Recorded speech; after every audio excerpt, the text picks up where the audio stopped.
Paz a vosotros, hermanos. Amén. Estamos aquí para darle un repaso al manual de sana doctrina, la lección número 1 y la lección número 2. Les saludo el pastor Gamaliel de Mexicali, el pastor Van de Colombia, pero próximamente pastor de Tecate, ¿no? Amén. Hermano René, asistente, su esposa Carolina, mi esposa Dolores. Preséntense, por favor, hermanos. Miguel Ángel Flores y María Mercedes mi esposa. Hermano Jesús Moreno. ministro. Amén. Vive López. Alonso Montiel. Ramón Ramírez y mi esposa. Saraida Rodríguez. Y mi hijo. Bien, la mayoría son líderes de la iglesia, ¿no? Vamos a leer en la epístola de Pablo a Tito, capítulo 2, para empezar a darle repasón rápido a la primera lección del manual. El libro de Tito, en el capítulo 2, pero para saber lo que significa el verso 1, tenemos que leer desde el verso 16 del 1:16. Dice Pablo: estos profesan conocer a Dios, mas con los hechos lo niegan. Mire qué declaración, ¿no?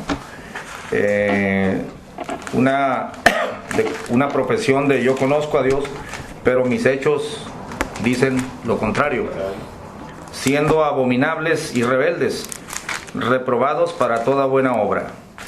Pero tú, ahí empieza el tema. Aquellos dicen que conocen a Dios, pero sus hechos dicen lo contrario. Pero tú, pastor, pero tú, ahí empieza el capítulo 2, habla lo que conviene a la sana doctrina. 2 puntos: que los viejos sean templados, graves, prudentes, sanos en la fe, en la caridad, en la paciencia. Las viejas, asimismo, se distingan en un porte santo, no calumniadoras, no dadas a mucho vino, maestras de honestidad. En el verso 6, los mancebos. En el verso 9, los trabajadores. Más abajo, que se sujeten a las autoridades cívicas. En el capítulo 3, después que los hijos obedezcan a los padres, etc. Se habla de la conducta. Y la lección número 1 se trata de definir la expresión bíblica sana doctrina. Quisiera que René le diera la lectura al objetivo y al primer párrafo, y vamos a comentarlo entre todos, hermanos. No vamos a dar la lección así entera, porque ustedes ya están avanzados en el tema, ¿no? Queremos más bien darle un repasón para que los hermanos de YouTube que nos siguen puedan saber de qué se trata este manual y qué tan importante es la sana doctrina. Adelante, hermano René. Amén. Lección 1. ¿Qué es la sana doctrina? Objetivo: definir qué es la sana doctrina. Comúnmente empleamos el término sana doctrina como un calificativo que expresa que un grupo religioso sigue una serie de puntos doctrinales considerados por ellos como correctos. Se hace una lista de enseñanzas que se refieren al bautismo, la segunda venida de Cristo, el infierno, el milenio, el juicio, etc. Y luego se afirma: esta es la sana doctrina, o estamos en la sana doctrina. Luego, los grupos que no aceptan estos puntos doctrinales dicen a su vez: ellos no están en la sana doctrina. Y luego presentan su propia lista de enseñanzas. Bueno, ahí está el empleo común que la gran mayoría, no digo que todos, pero la gran mayoría hacen uso de la frase la sana doctrina, y explica que pues se ha sacado la frase, ¿no?, de la Biblia, sana doctrina, y se ha aplicado a la parte teológica que cada grupo o cada denominación considera que está correcta según la Biblia. Entonces, lo primero que hay que ver es cómo se empleó la frase sana doctrina en la Biblia. Ese no es el uso que en la Biblia se le dio a la frase sana doctrina. Cuando nosotros hablamos de sana doctrina en el contexto común, es decir, estoy apoyando mi cuerpo de creencias, y generalmente ese cuerpo de creencias se refiere más bien a la parte teológica de conocimiento, la segunda venida, el bautismo trinitario o unicitario, y todos dicen, esta es la sana, aquella no es la sana, esta es la sana doctrina. Entonces, vemos que está mal empleado el término bíblico. Esta lección trata de rescatar el verdadero significado de esta frase. Bueno, hay dos cosas que yo quisiera mencionar. La frase se usa con presunción. Sana doctrina. Sí, se usa en nuestros medios como diciendo, nosotros estamos en la sana doctrina. Yo recuerdo cuando nosotros pertenecíamos a un movimiento y nos empezó a visitar el maestro de la escuela dominical de otro movimiento en el cual teníamos diferencias doctrinales, ¿no? En el bautismo, en la segunda venida y todo esto. El hombre decía, respeto sus puntos de vista, pero ahora yo les traigo la sana doctrina, así con una Seguridad. presunción, y yo decía, oh, mira, bueno, él dice que es esa y yo defendía la mía, ¿no? Pero no, esa no es la aplicación. Esa no es la aplicación de la frase del apóstol Pablo. Pregunta para ustedes, ¿qué tan dañino puede ser falsear la frase? ¿Qué piensan ustedes? Porque ahí dice en el manual, yo le puse, quizá no sea tan... A ver, léelo por favor, hermano, para ver si podemos sacarle comentarios al manual. Aunque quizá no sea algo muy grave el emplear la frase sana doctrina como un adjetivo calificativo para evaluar lo que creemos como grupo, lo cierto es que el término sana doctrina nunca se usó de esta manera en la Biblia. Ok. ¿Qué tan importante será rescatar el verdadero significado de la frase? O el empleo verdadero. Yo creo que es importante, bueno, es importante y delicado, porque si lo empleamos mal, nos vamos a distraer o a perder de lo que la sana doctrina quiere hacer en nosotros, en nuestras vidas.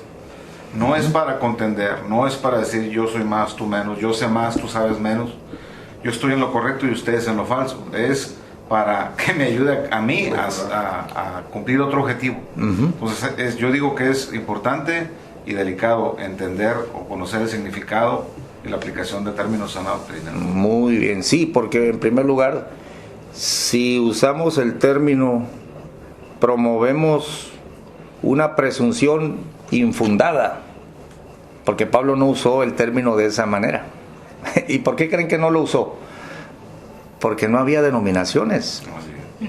La doctrina era una sola. Hasta años después empezó a surgir Diótrefes y los nicolaitas y todo, aunque siempre ha habido oposición al mensaje de Cristo, pero Pablo era mientras estaban los apóstoles, no había diversidad.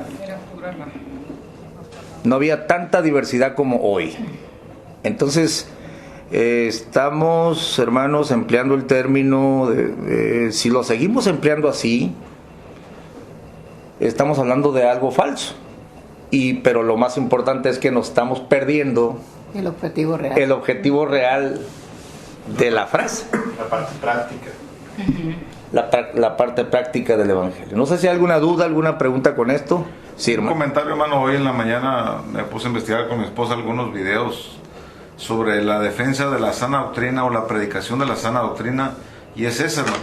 Ahora han llegado a nuestras iglesias las prácticas nuevas, las prácticas escandalosas, cosas que no están en la Biblia. El manguerazo, la risa escoba, santa, la risa, todo eso. O las doctrinas, se ha dejado la vieja senda, pero no tiene nada que ver eso, que ellos predican como la sana doctrina, defendiendo su cuerpo de enseñanza, pero nada que ver con lo que la sana doctrina es. Están hablando del fundamentalismo de ellos, ¿no? Así es. La iglesia siempre creyó esto y ahora salieron con cosas nuevas y se salieron de la sana doctrina. Así es. Sí, es lo mismo manejar una cosa como inventada, fuera del contexto real de la frase, pues es ocioso perder el tiempo. Yo le dije a un amigo mío en internet, estoy haciendo un manual. Ah, qué interesante, me dijo, me gustan las lecciones, pero cámbiale el nombre, dijo. Manual de sana doctrina, porque todos dicen tenerla, dice. Unos hablan del rapto, otros hablan... No, le dije, es que volvemos a lo mismo. Él pensaba que yo estaba presumiendo. Como diciendo, de que yo sí tengo la mi sana cuerpo doctrina. de enseñanza teológica era la buena y la de él no, o la de todos no. No se trata de eso, así no está enfocada la frase. ¿Cómo está enfocada, René? Vamos a la Biblia, ¿no? Sigue leyendo. Amén. Vamos a examinar cómo se empleó en la Biblia el término sana doctrina.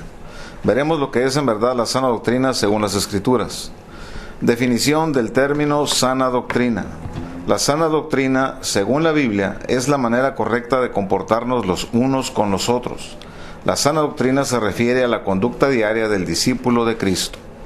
Correcto. ¿Cómo comprobamos eso? ¿Cómo sabemos que la frase sana doctrina no se refiere a la parte de conocimientos? Bueno, porque hay muchos ejemplos. Al final de la lección, René, hay unos textos, parece que de tarea. Sí. Los podrías leer para agilizar la frase. Dice que investigue cada discípulo todos los textos donde aparece la frase. ¿Cuáles son? En la tarea, al final. ¿Traes ahí la lección, hermano? Aquí está. A ver.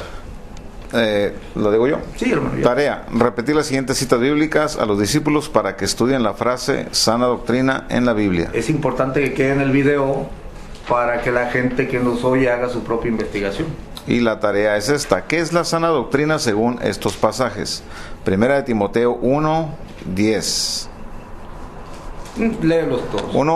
1 al 10. 1 al 10. Primera de Timoteo 4, 1 al 9. Segunda de Timoteo capítulo 1, versículo 13. Romanos 6, versículos 17 al 18. Primera de Timoteo 6, versículos 1 al 5. Tito capítulo 1, versículos 7 al 9. Tito capítulo 2, versículos 9 al 12. Y Tito capítulo 2, versículos 1 al 3. Bueno, probablemente se me haya pasado alguno. Dile que pasen por atrás, mijo, por favor. Pero para investigar, es por atrás, hermano, porque le van a mover la cámara. Los textos que da en la lección son los textos donde aparece la frase sana doctrina. Nunca van a encontrar ustedes que Pablo dijo: aquella iglesia tiene sana doctrina y esta no. Ahora bien, por ejemplo, hay una parte donde Pablo habla de forma, permítanme usar la frase, de forma teológica, ¿no? Dice, vamos a hablar del fundamento, dice, la doctrina de bautismos, del arrepentimiento, de obras muertas, dice, de la resurrección y del juicio final y de la imposición de manos. Pero nunca dice, esta es la sana doctrina, sino que él dice, bueno, dejemos eso y vamos a la perfección. Esos son los rudimentos, ¿no? Entonces en la Biblia hay una gran diferencia cuando se habla, por ejemplo, de la doctrina de bautismos, porque no es la doctrina del bautismo, es la doctrina de bautismos. Así lo dijo Pablo. Y luego de obras muertas, pero nunca calificó ese catálogo como sana doctrina. Pero sí, siempre que usó la frase, se refería Pablo a la conducta. Y vamos a examinar el primer texto, es el que leímos, Tito 1:16. Hay un grupo, o estas personas profesan conocer a Dios, mas con los hechos lo niegan. Hay vamos a decir, un fingimiento. O no congruencia, ¿no? Hay una incongruencia. Dicen que conocen a Dios, pero su vida o sus hechos dicen lo contrario.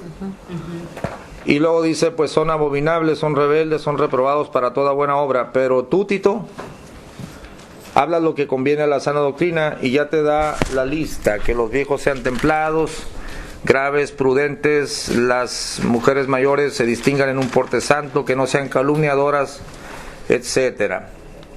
Los muchachos deben de ser comedidos, y así.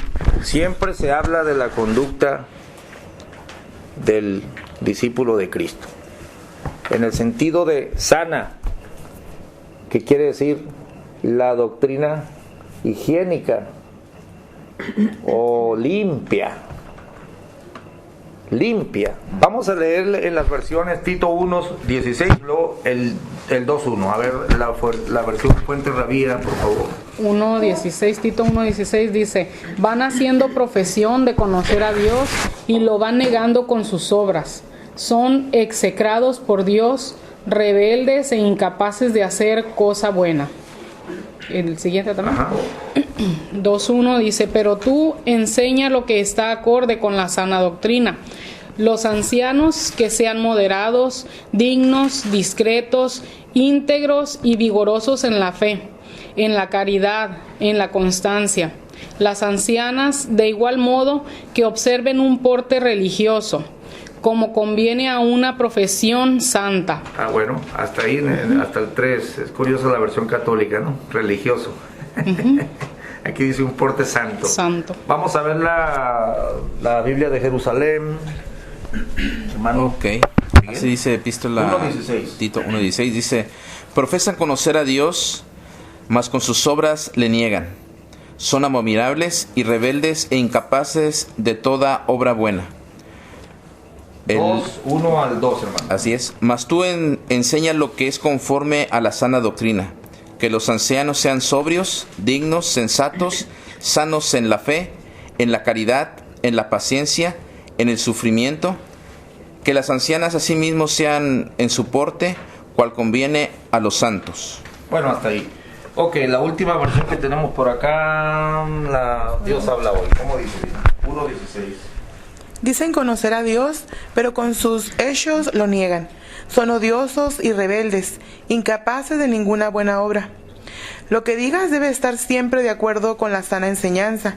Los ancianos deben de ser serios, respetables y de buen juicio, sanos en su fe, en su amor y en su fortaleza para soportar el sufrimiento. Igualmente las ancianas deben de portarse con reverencia y no ser chismosas ni emborracharse. Aleluya.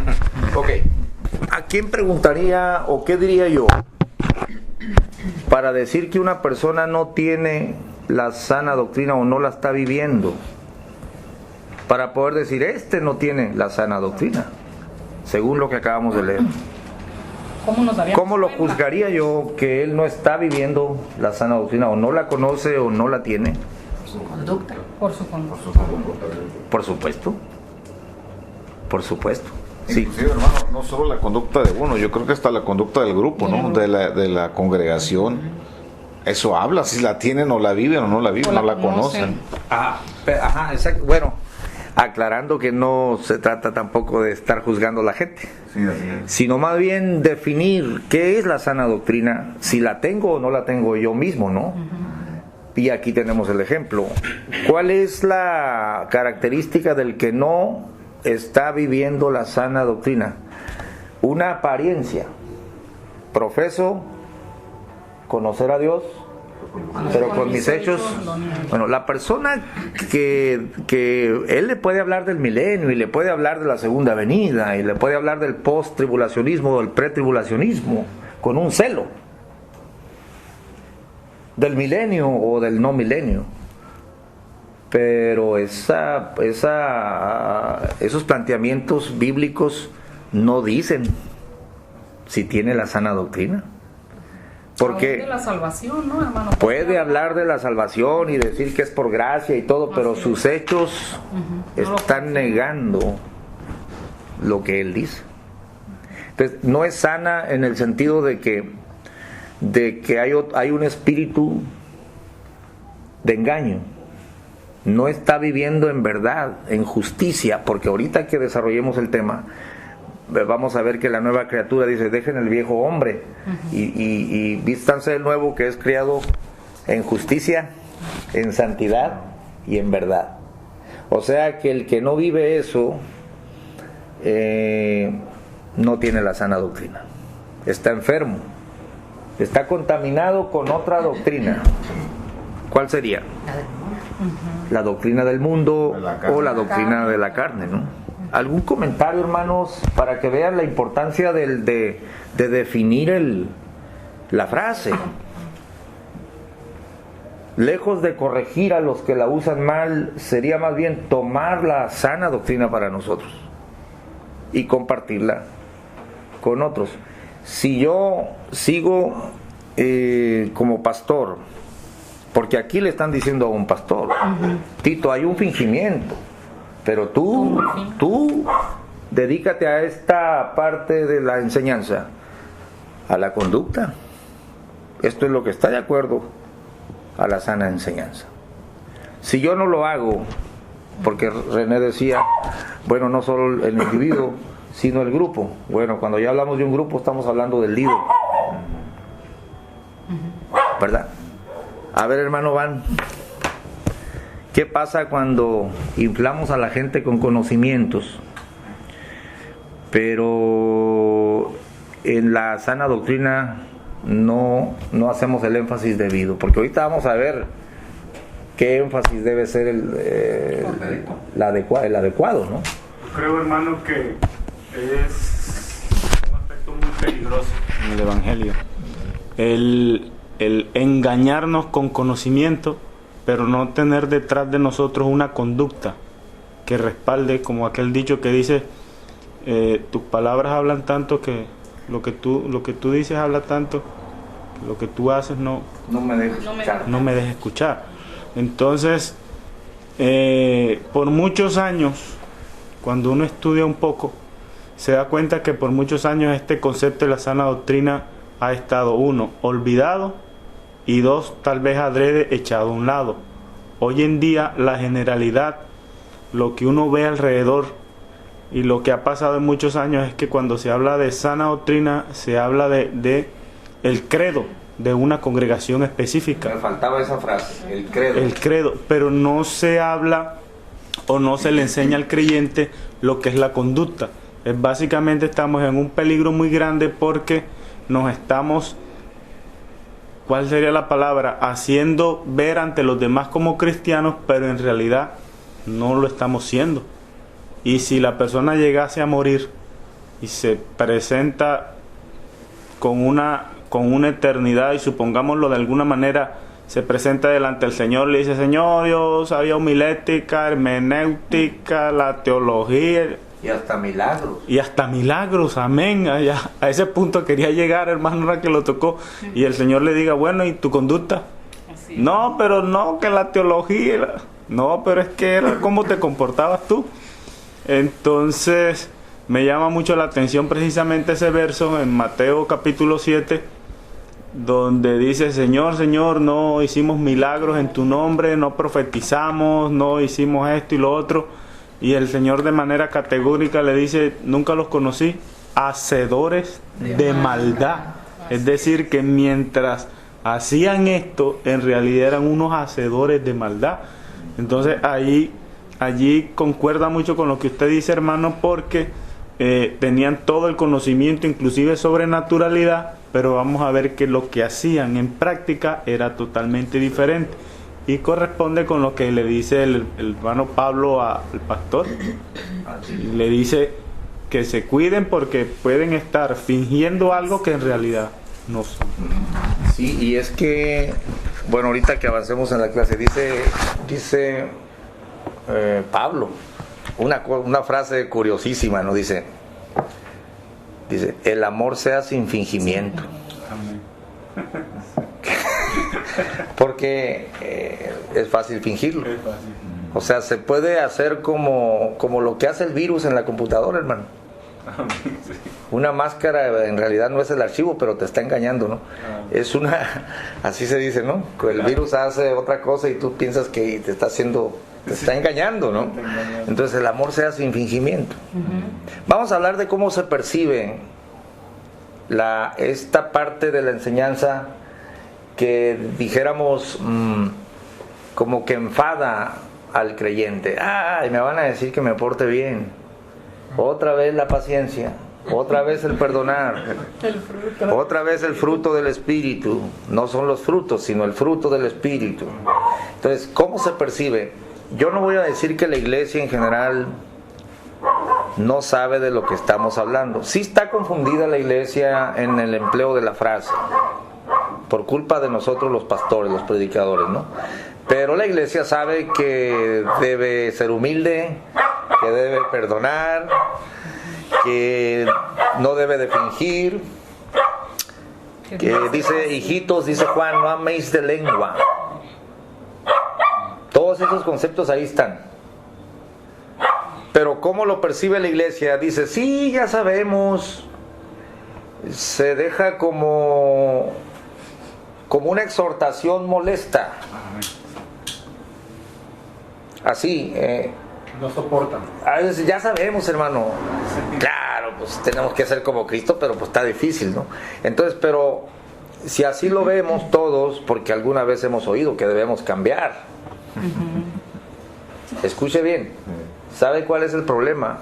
El énfasis que se da a la enseñanza, al credo, a la parte teológica, y que el pastor deja que la gente se autoengañe creyendo que porque sabe hablar del milenio ya creció mucho, cuando el 90%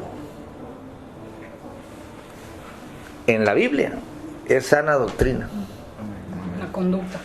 Sí, la conducta. Los misterios del reino, por ejemplo, forman parte de esas frases del Señor, ¿no? A vosotros es concedido los misterios del reino. Pero la mayor parte del tiempo el Señor lo empleó para enseñarlos a orar, para decirles que el que quiere ser mayor tiene que ser el siervo. Les lavaba los pies, los regañaba. Y entonces estamos hablando aquí de un problema de énfasis. ¿Cómo lo percibe el pueblo, pero a la vez ahora el pastor cómo lo implementa? Porque aquí la exhortación es, mira Tito, ellos se van por el fingimiento de forma natural, pero tú, ¿para quién es ese tú? ¿Para el pastor? Sí. Diles, agarra a los ancianos, a los jóvenes, al trabajador, diles. Hablando del énfasis, miren, vámonos a ver otro texto.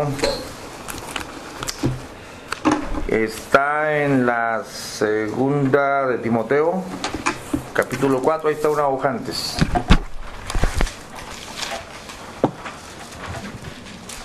Dice Pablo, requiero yo pues delante de Dios y del Señor Jesucristo, que ha de juzgar a los vivos y a los muertos en su manifestación y en su reino. Y ese es el punto donde decía Van, se va a encontrar con el juicio la persona, y no la van a evaluar por lo que conocía del milenio o de la segunda venida, la van a evaluar por la conducta.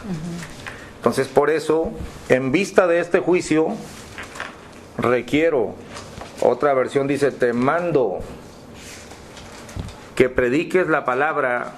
Y quiero que hablemos un poquito de estos verbos, hermanos. Que instes a tiempo y fuera de tiempo. Y luego dice, instar, 1, redarguir, 2, reprender, 3, exhortar. 4 verbos están ahí. Predicar, instar, redarguir, reprender, exhortar, con toda paciencia y doctrina. Y aquí está otra vez la frase, porque vendrá tiempo cuando no soportarán la sana doctrina. Antes, teniendo comezón de oír, se amontonarán maestros conforme a sus propios malos deseos, y apartarán de la verdad el oído, y se volverán a las fábulas. No sé cómo diga la versión Fuente Rabía, te mando, ¿4 qué? te exijo, 4:1, del 1 al 3. Ante Dios y ante Cristo Jesús, que ha de juzgar a vivos y muertos, te conjuro. Te conjuro. Por su parucia. Por su parucía. Parucía y por su reino. Predica la buena nueva. Insiste con oportunidad o sin ella. Persuade, reprende, exhorta, armado de toda paciencia y doctrina. Es el 2. El 3. Vendrá un tiempo en que no soportarán el saludable magisterio, sino que esclavos de sus caprichos y ávidos de novedades, se rodearán de una turbamulta de maestros. Santo. ¿Y el 4? Es tremendo. Apartarán sus oídos de la verdad y se volverán a las leyendas.